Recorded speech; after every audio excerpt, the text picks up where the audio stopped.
Bonjour, je suis Vanessa du Savoir en tête et nous allons voir aujourd'hui ensemble ce qu'est la convexité d'une fonction et le point d'inflexion et comment les déterminer.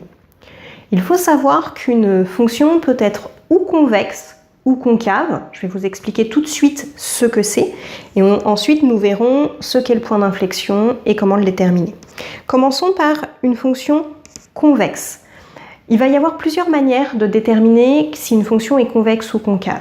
Donc une fonction est convexe quand sa courbe représentative est au-dessus de ses tangentes. Donc je vous ai fait un petit schéma ici, une pseudo-courbe avec en orange des tangentes.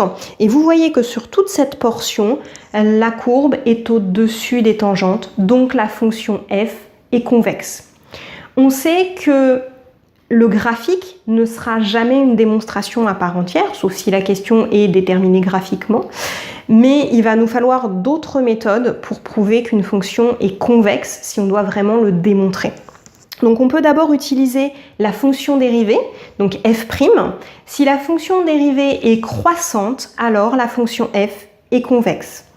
Ce qu'on utilisera le plus souvent, c'est le signe de la dérivée seconde, parce que c'est souvent plus facile d'utiliser, de déterminer un signe plutôt qu'une variation.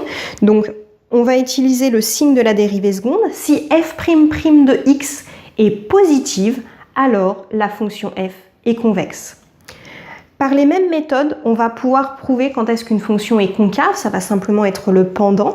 Donc une fonction f est concave si une fonction f est concave lorsque sa courbe est en dessous de ses tangentes. Donc même chose que tout à l'heure, je vous ai fait un petit schéma avec une pseudo-courbe et les tangentes, et on voit bien que sur toute cette portion, la courbe qui est en bleu est en dessous des tangentes.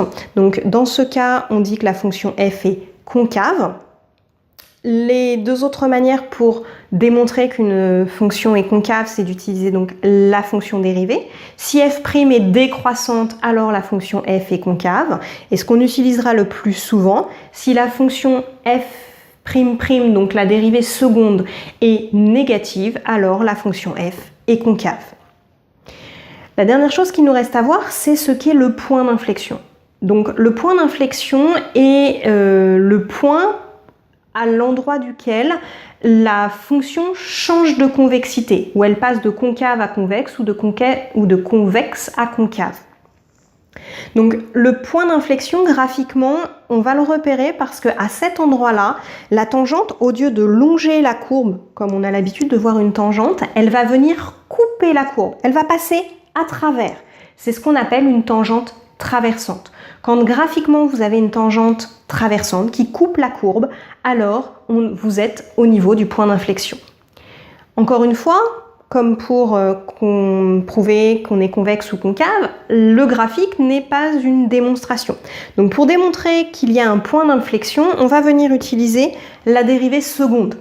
Donc on va déterminer f'' de x et on va en étudier le signe. Vous pouvez tout à fait monter le tableau de signes, c'est très visuel, c'est très pratique.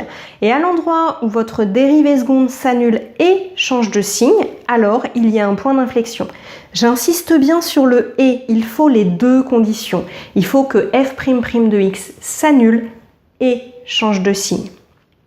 Quand vous avez votre tableau de signes et que vous avez trouvé l'endroit où la dérivée seconde s'annule et change de signe, vous avez l'abscisse du point d'inflexion. Pour avoir les coordonnées du point d'inflexion, s'ils vous sont demandés, il vous suffit de remplacer x dans la fonction f par l'abscisse du point d'inflexion et vous trouverez l'ordonnée et donc les coordonnées du point d'inflexion. C'est tout ce que je voulais voir avec vous aujourd'hui. Si vous souhaitez des conseils, des astuces pour apprendre et mémoriser plus facilement, pour augmenter votre concentration pendant les cours et les contrôles, ou diminuer votre stress pendant les devoirs, les examens, je vous invite à aller voir sur le site www.lesavoirenTête.fr. Bonne journée!